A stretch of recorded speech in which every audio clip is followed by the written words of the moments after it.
Welcome back. Thank you for checking out the video. My name is Maya and my channel is all about fitness, wellness, beauty and lifestyle. So if you like that sort of thing, hit the subscribe button, and for today I'm going to be talking to you about my update with the 75 Hard Challenge. For those of you that don't know what the 75 Hard Challenge is, it's a challenge that was created by a guy called Andy Frisella, and it's essentially 75 days of hard things, from training twice a day to taking cold showers to reading 30 pages of a book.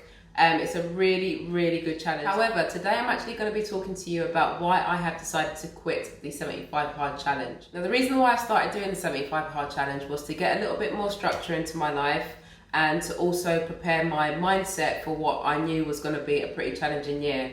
The challenge essentially uses the power of habit to make sure that your days are more productive and that you're more able to work towards your goals and are able to get a clearer mindset. And I would say that for that reason, the challenge is absolutely amazing. I can honestly say that I haven't had that level of structure in my life, probably since I was in education. And so I found some really, really good benefits from it. The beautiful thing about habits and structure is that it really is like a domino effect. And so if you put one habit in place, it leads to another habit, which makes you do another habit. And before you know it, you've got to the end of the day and you've had a really productive day. You get to the end of the week and you've had a really productive week. That in itself gives you like a level of confidence, it gives you accomplishment, and it really does encourage you to carry on with that the next day. The reason why I've decided to quit the challenge is because it's not actually in alignment with my goals. Now, as I've said in previous videos, I do feel like the 75 Hard was more about getting a really strong mindset around fitness.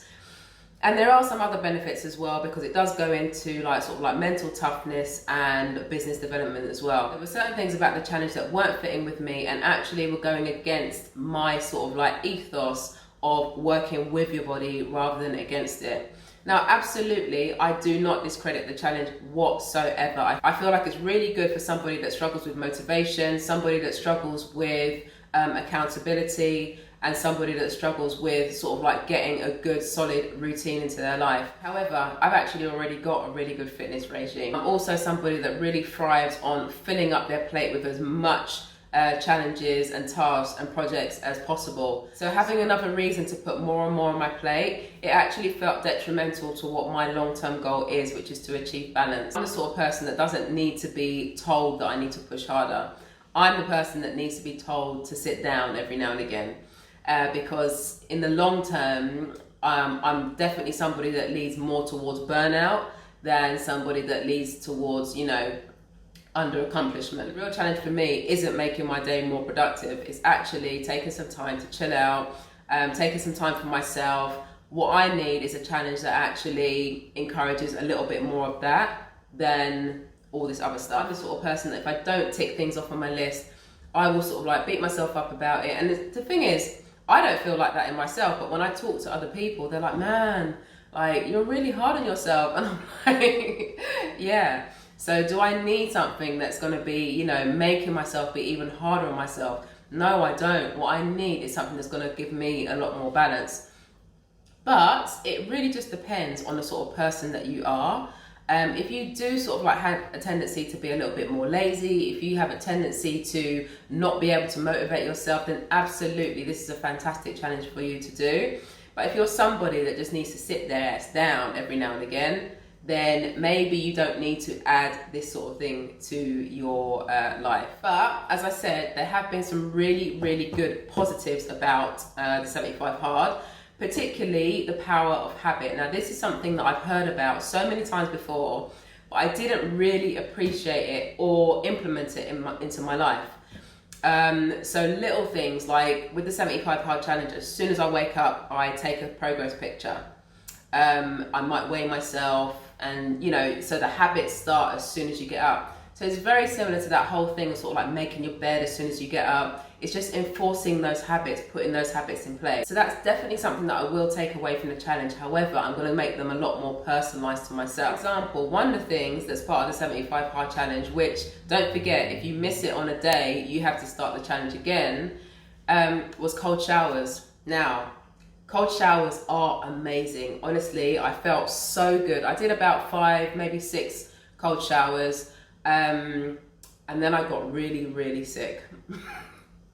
Then I got really, really sick. And to be honest, it's that accumulation of things. It's my personal mindset, that sort of person that's always on, that creates a level of stress. Then I've got the challenge going on. Oh, I need to do this, this, and this. That creates another layer of stress.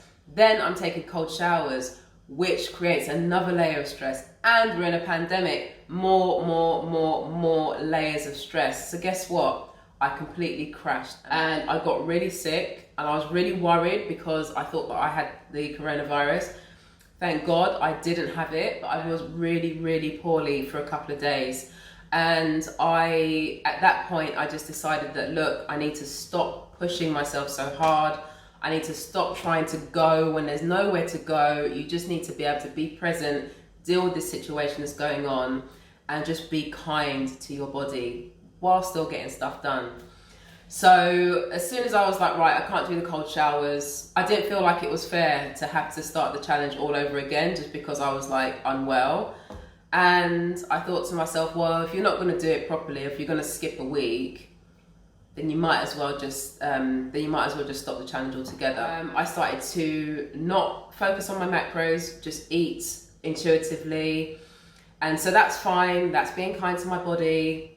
And then it was like, oh, well, no, I'm not going to take the progress pictures.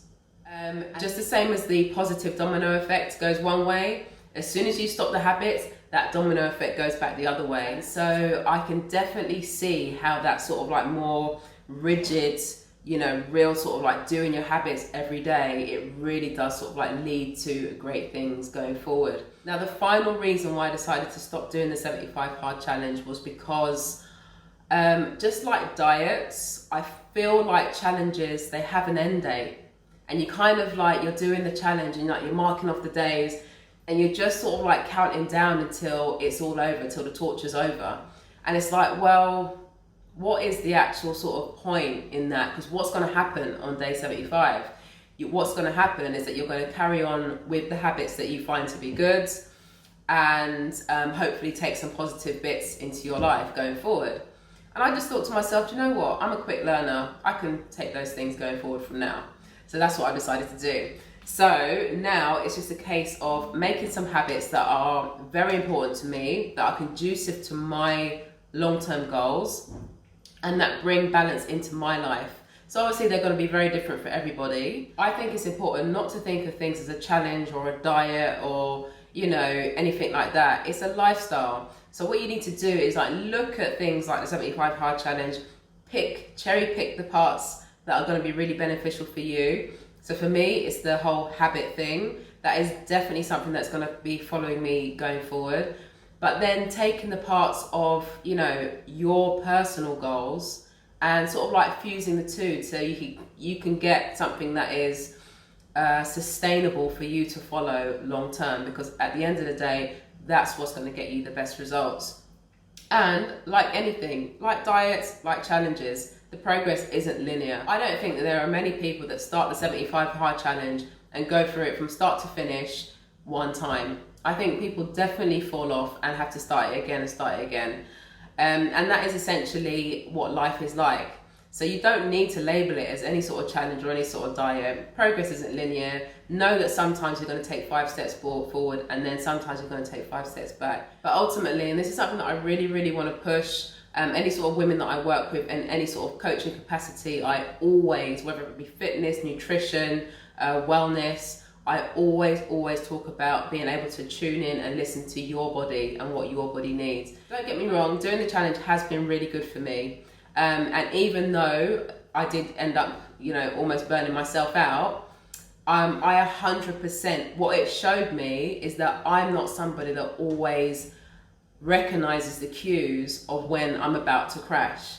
So that's something that I want to work on more. So rather than putting more things on my plate and sort of like keeping my mind so busy that I can't hear what's going on, I think what's more important for me personally is to take more time to be quiet, more time doing like meditation, self-care, and actually being accountable to myself to take that time. I'm somebody that's quite in tune with my body. I'm sort of very conscious. I listen to my body's cues. But I have to say that with all that going on, all the things to check off my list, in addition to the things I had on my list already before, I didn't hear. You know, I didn't recognize the cues. And so for me, that was a red light. As soon as I see anything like that, I'm just like, nah. So that's my experience with the 75 hard challenge. Listen, I absolutely think that if you are somebody that needs motivation, that needs to get in shape, that needs to, you know, wants to take a step towards, you know, getting a bit more structure into your life, I would 100% recommend it. It was brilliant. And I have to say, my skin was amazing. The water, the no sugar, it was amazing. So if you are somebody that's a bit more like me, your mind's always busy, you've always got things to do, you're always like, there's never enough hours in a day, you're sort of quite frenetic in your nature, then potentially something like the 75 hard challenge isn't the way to go. But there are lots of things that you can do to stay accountable to yourself, to introduce some really good healthy habits. And there will be lots of examples of those sorts of things on my Instagram. So give me a follow at maya.elizabeth.ldn. I'll put all the details in the description box below. But guys, that was my update on the 75 hard challenge. And in a way, I'm a little bit upset that I didn't get to see it through to the end, but I am more than happy with my decision to put myself and my body and my wellness first. So with that, guys, thank you so much for watching. Until next time, I'll see you next time.